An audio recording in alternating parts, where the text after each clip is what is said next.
Saudara, mari kita bersama-sama membuka Alkitab kita dari kitab Pengkhotbah. Kitab Pengkhotbah pasal yang pertama ayat 1 sampai dengan ayatnya yang ke-11.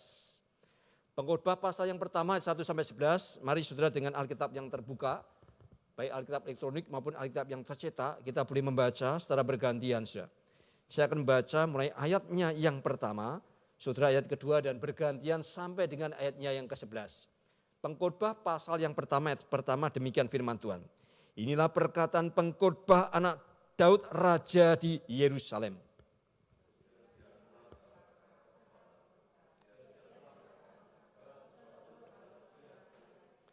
Apakah gunanya manusia berusaha dengan jerih payah di bawah matahari?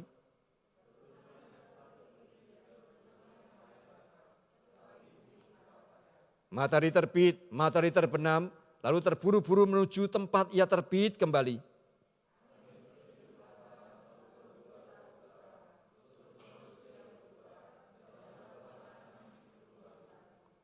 Semua sungai mengalir ke laut, tetapi laut tidak juga menjadi penuh. Kemana sungai mengalir, ke situ sungai mengalir selalu.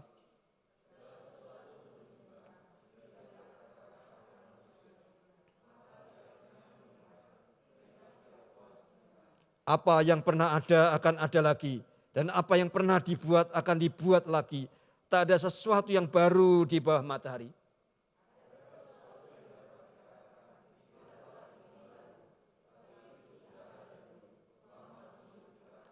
Kenang-kenangan dari masa lampau tidak ada, dan dari masa depan yang masih akan datang pun tidak ada kenang-kenangan pada mereka yang hidup sesudahnya. Mari kita tundukkan kepala sejenak, saudara, kita masuk di dalam doa. Bapa, kami datang pada Tuhan malam hari ini. Kami datang, kami mohon hati kami dihancurkan, agar supaya Tuhan boleh bentuk sesuai dengan firman-Mu, seturut apa yang Tuhan kehendaki bagi kami. Buatlah kami mengerti apa arti hidup kami, pada waktu kami Tuhan tempatkan di tengah-tengah dunia ini. Oleh sebab itu Tuhan malam ini kami mau membuka hati kami untuk firman-Mu. Bila kami persilakan firman Tuhan boleh berbicara ke dalam hati kami yang paling dalam. Kami percaya Tuhan, Engkau boleh hadir pada waktu firman diberitakan. Pakai urapi hamba-Mu dalam segala kelemahan, dalam segala keterbatasan. Tuhan pakailah untuk menjadi saluran berkat buat kami semuanya. Demi nama Yesus Kristus kami berdoa. Amin. Mungkin bisa dibantu saudara ya. Ini nggak bisa ini. Nggak apa saudara ya, dibantu saja. Saudara, puisi yang baru kita baca ini ditulis oleh seorang raja besar saudara yang pernah memerintah lebih daripada 3.000 tahun yang lampau. Yaitu Raja Salomo saudara. Dari Alkitab saudara kita tahu bahwa Salomo adalah orang yang memiliki akan apa saja yang paling dicari-cari oleh manusia. Apa yang paling dicita-citakan manusia sepanjang zaman saudara. Saudara, apa kira-kira yang paling dicari oleh manusia? Apa saudara yang paling dikenan oleh manusia, yang paling dicita-citakan manusia sepanjang zaman saudara? Salomo sudah meraihnya. Dibantu saja melalui situ saya. Apa saja yang paling dicari-cari manusia, yang dikejar manusia sepanjang zaman saudara? Yang pertama, manusia mengejar kepandian. Manusia mengejar pengetahuan dan hikmat saudara. Salomo punya semuanya itu. Ia punya kepandian, dia punya pengetahuan, dia punya hikmat yang luar biasa. 1 Raja-Raja pasal 4 menggambarkan kebesaran Salomo. Ia menggubah 3.000 amsal dan 1.005 nyanyian. Banyak dari antara kita yang 1 lagu pun tidak pernah menggubah. Dia menggubah sampai 3.000 amsal, 1.005 nyanyian saudara. Salomo juga menguasai akan ilmu botani, ilmu tumbuh-tumbuhan. Dari pohon aras yang besar di Libanon sampai jamur yang menempel saudara di batuan saudara. Dia menguasai itu. Bukan hanya tentang botani, tetapi tentang zoologi, ilmu tentang hewan saudara. Segala macam binatang darat, segala jenis burung di udara, ikan-ikan di laut, dia hafal semuanya. Bahkan dia lebih bijaksana dari semua ahli-ahli timur, dari orang Mesir, melebihi segala cerdik cendekiawan pada zamannya. Jadi kalau dikumpulkan orang-orang pandai, orang jenius, dia adalah yang juara 1. Dia adalah saudara yang mendapat hadiah Nobel, begitu kira-kira kalau zaman ini. Itulah Salomo.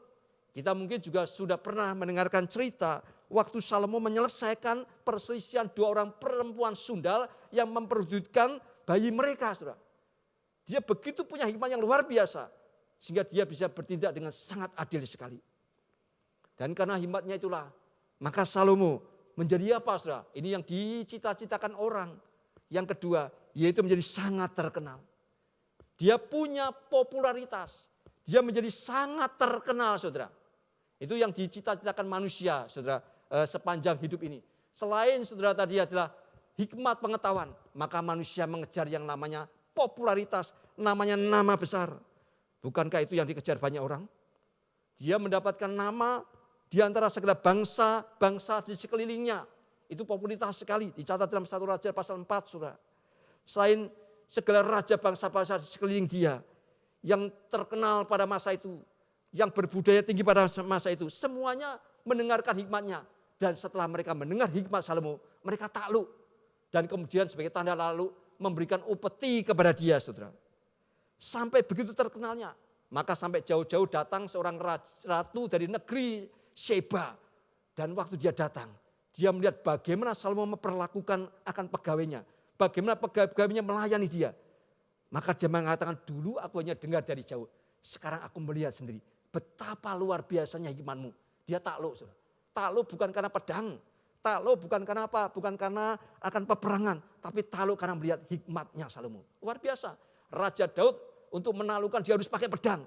Pertumpahan darah. Tetapi Salomo dengan hikmatnya dia membuat raja-raja, penguasa-penguasa negeri lain takluk saudara. Luar biasa saudara. Terkenalnya saudara. Manusia mengejar keterkenalan.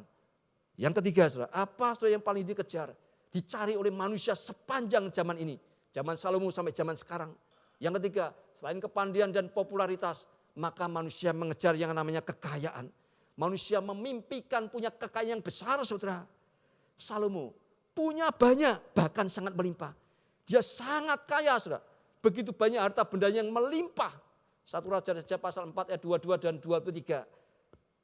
Dan 26 itu mencatat kekayaan Salomo.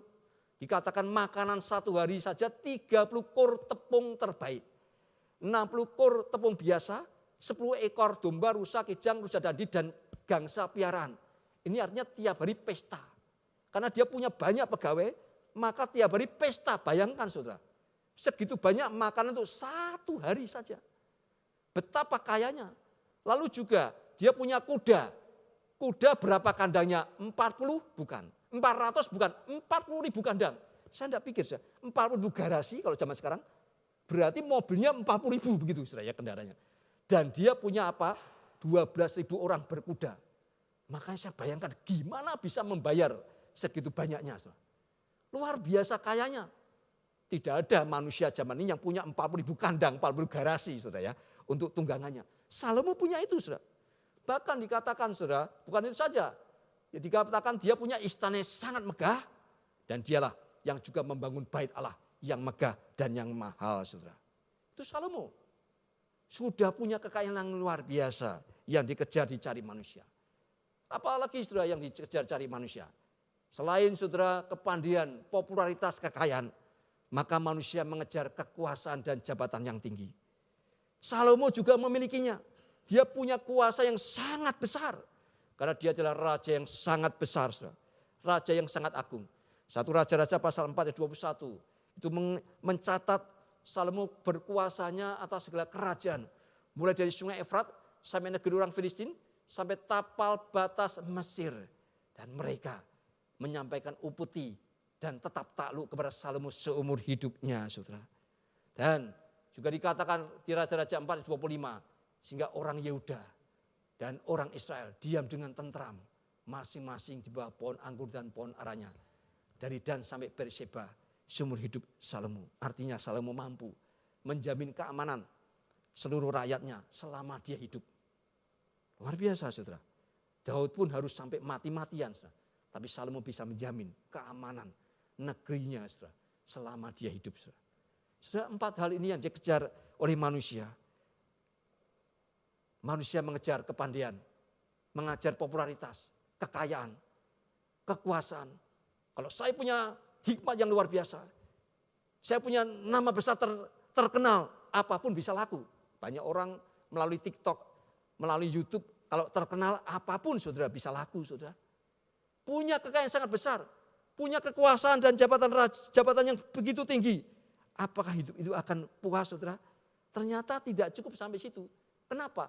Karena yang kelima, tentang hal seksualitas. Ternyata Salomo punya melimpah dalam arti negatif. 700 istri dan 300 selir. Jumlah hari aja 365 satu hari. Ini 1000 istri dan selir, saudara. Jangan ditiru, saudara ya. Artinya dia secara seksualitas dia punya sangat melimpah, tetapi dalam arti negatif.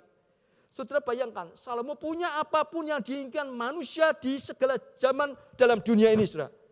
Manusia pikir kalau saya punya kepandaian, saya punya nama besar, saya punya kekayaan, saya punya kekuasaan, dan kehidupan seks yang dengan penuh melimpah, maka hidup saya akan penuh arti, maka hidup saya akan puas.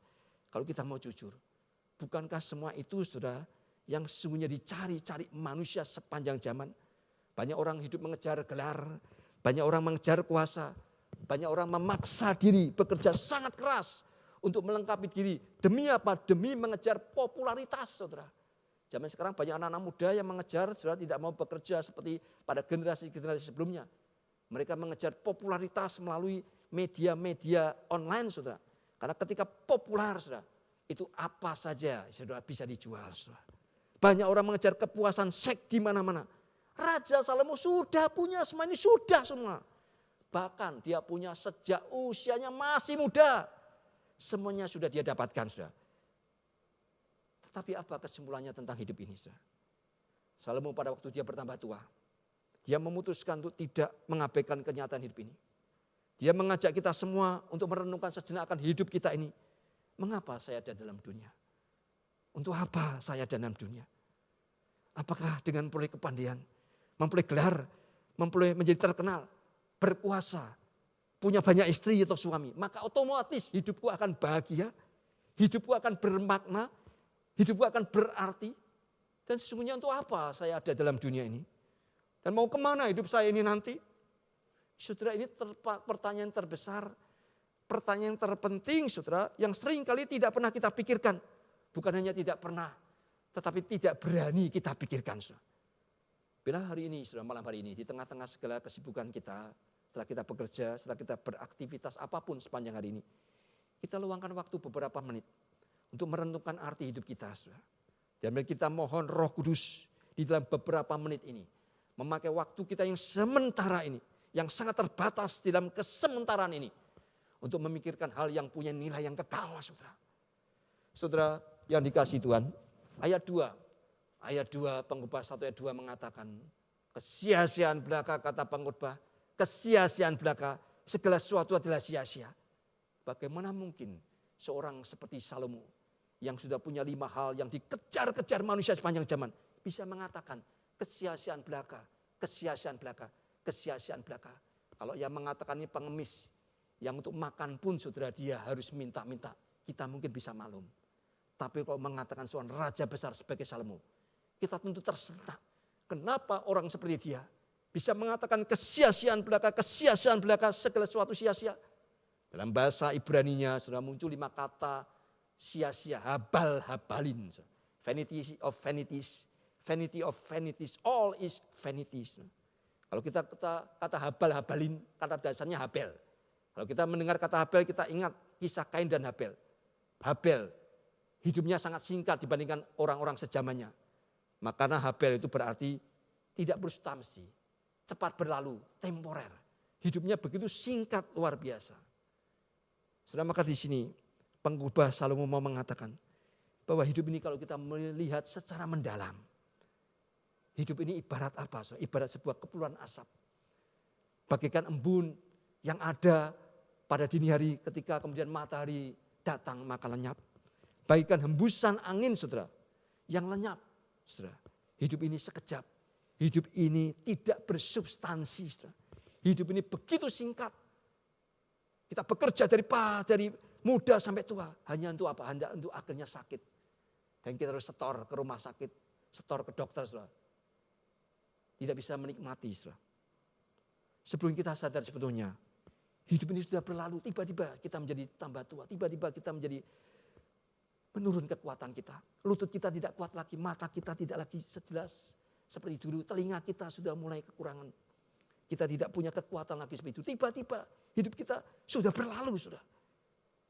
Kita sudah menjadi tua. Hidup ini menjanjikan begitu banyak, tetapi yang kita peroleh begitu sedikit sekali. Ini kesimpulan sementaranya tentang hidup, saudara. Kemudian pengkhotbah melanjutkan pencarian maknanya. Makna hidup ini dengan mengamati dunia sekitar. Dunia sekelilingnya dengan sangat cermat, dengan sangat teliti. Maka dia ambil beberapa kesimpulan apa arti hidup ini. Yang pertama, saudara. Ayatnya yang ketiga dikatakan, apa gunanya manusia berjerih payah di bawah matahari. Hidup ini melelahkan. Hidup ini melelahkan, saudara. Dari ke hari kerutinan yang sama. Kita bangun pagi, habis bangun apa mandi. Mandi makan kita berangkat kerja, macet-macet sampai di tempat kerja. Kita kerja, lalu kita makan lagi. Kerja lagi, pulang, macet-macet. Sampai rumah mandi, habis mandi apa makan nonton TV, terus tidur. Untuk apa? Besok bangun lagi, bangun, mandi, makan, kerja, macet, makan, kerja lagi, pulang, macet, mandi, makan, tidur, bangun, mandi, makan, tidur, bangun, mandi, makan, tidur. Bukan 1 hari, bukan 2 hari, bukan 3 hari, bukan 10 hari, bukan setahun, bukan 10 tahun. Seumur hidup, saudara. Hidup ini melelahkan, saudara. Terus menerus diulang seperti mesin saja, sangat melelahkan. Sangat membosankan. Hidup ini melelahkan. Yang kedua, saudara. Ayat yang 4 mengatakan, keturunan satu pergi dan keturunan yang lain datang, tetapi bumi tetap ada. Hidup ini rapuh. Hidup ini rapuh. Manusia tidak kekal. Manusia sehebat apapun akhirnya akan lewat juga. Manusia dibandingkan dengan bumi yang juga sementara saja adalah sangat rapuh sekali. Sehebat apapun dia, sekaya apapun dia, sesukses apapun dia, sebuah generasi akan lewat. Digantikan generasi yang lain yang datang sesudahnya. Tidak ada seorang pun, saudara, yang sanggup menolaknya. Hidup ini rapuh. Hidup ini rapuh. Ayat yang kelima, saudara, sampai ke-7 mengatakan, matahari terbit, matahari terbenam, lalu terburu-buru menuju tempat ia terbit kembali. Angin bertiup ke selatan, lalu berputar ke utara, terus menerus ia berputar. Dan dalam putarannya angin itu kembali, semua sungai mengalir ke laut. Tetapi laut tidak juga menjadi penuh. Kemana sungai mengalir? Ke situ sungai mengalir selalu. Hidup ini pengulangan, saudara. Pengulangan. Matahari terbit, terbenam. Matahari terbit untuk apa? Untuk supaya terbenam di barat. Dan besok untuk terbit lagi, saudara. Hidup ini pengulangan. Ini seperti mimpi buruk, saudara. Coba kita renungkan keadaan alam, saudara ya. Tadi matahari terbit dari timur, terbenam di barat. Untuk apa? Supaya besok terbit lagi. Angin bertiup dari satu arah menuju ke arah lain. Terus menerus berputar-putar terus, saudara. Berulang-ulang terus. Air dari sungai naik ke laut. Kena panas naik lalu jadi hujan turun lagi, saudara.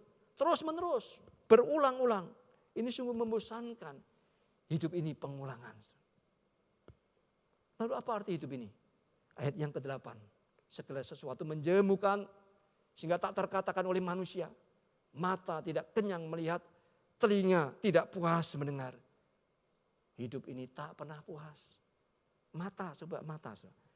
Pernahkah saudara matamu itu melihat hal yang paling indah lalu kau sudah puas? Saya sudah melihat hal yang paling indah. Maka hari ini saya tidak mau, sejak hari ini saya tidak mau melihat lagi.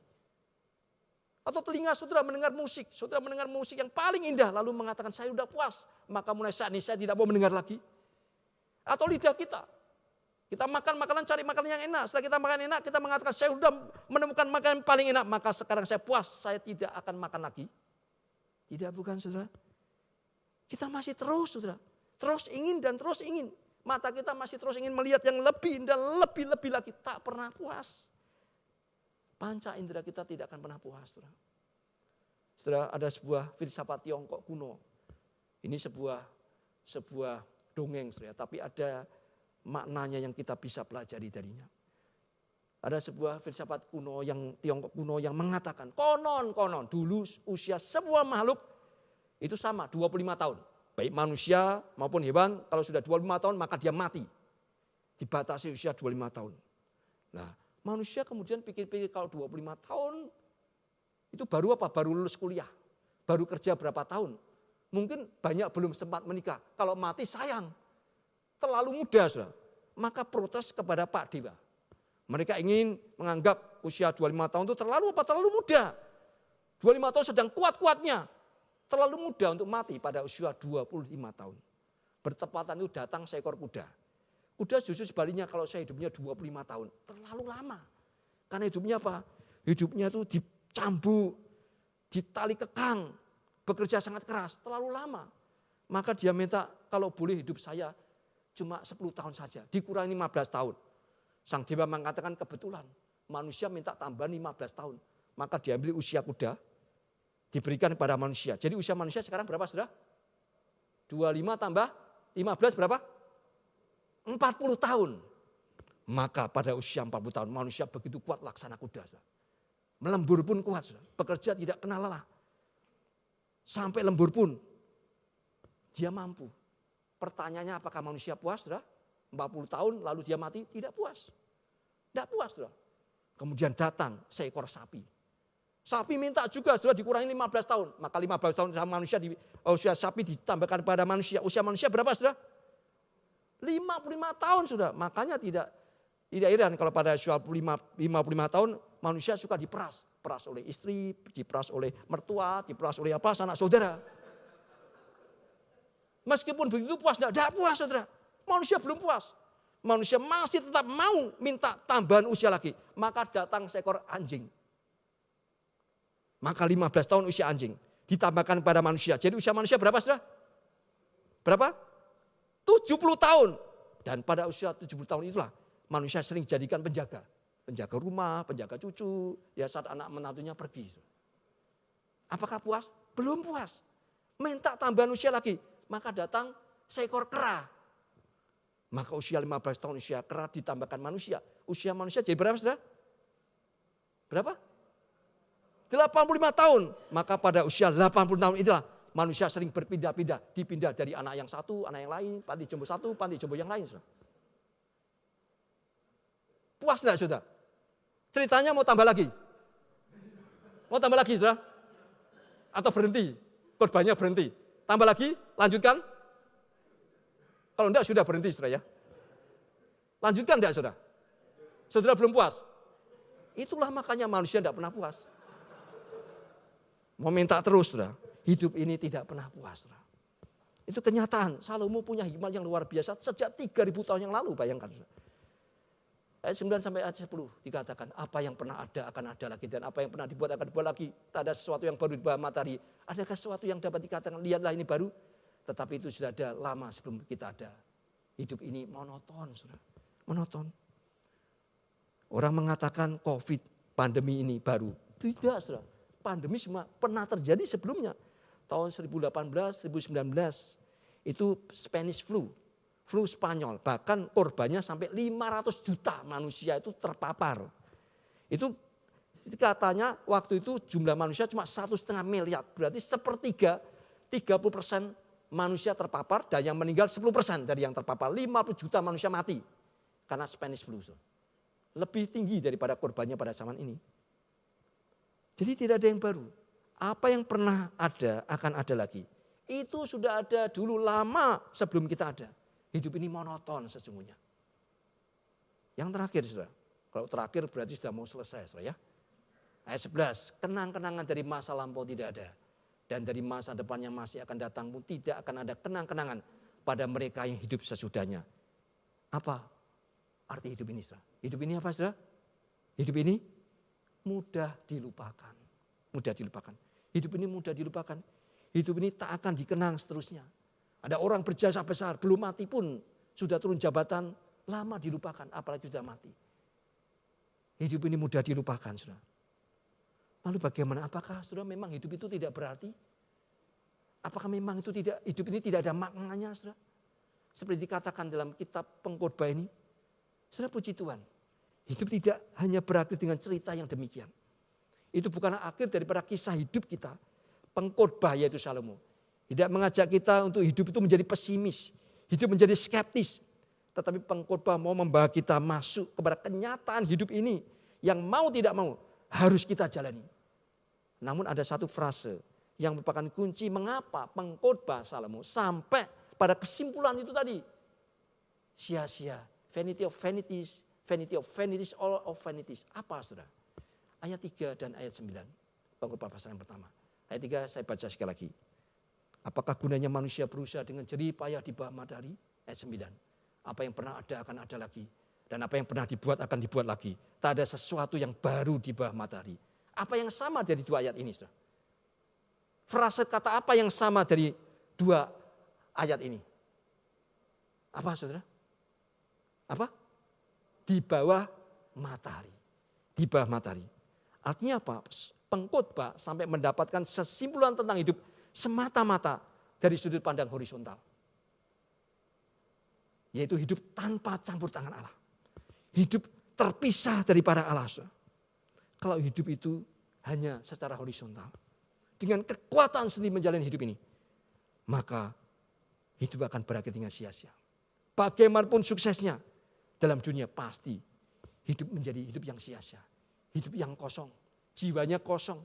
Hidup yang tidak berarti. Hatinya kosong. Jiwanya akan hampa, saudara. Mengapa, saudara? Karena firman Tuhan di dalam Pengkhotbah 3 ayat 11 mengatakan apa, saudara? Mengatakan Allah memberikan kekekalan dalam hati manusia. Tuhan memberikan kekekalan dalam hatimu dan hatiku, saudara. Tetapi pada waktu manusia jatuh dalam dosa, maka yang kekal itu menjadi kosong. Hatinya menjadi kosong, yang kekal itu hilang. Hati menjadi kosong.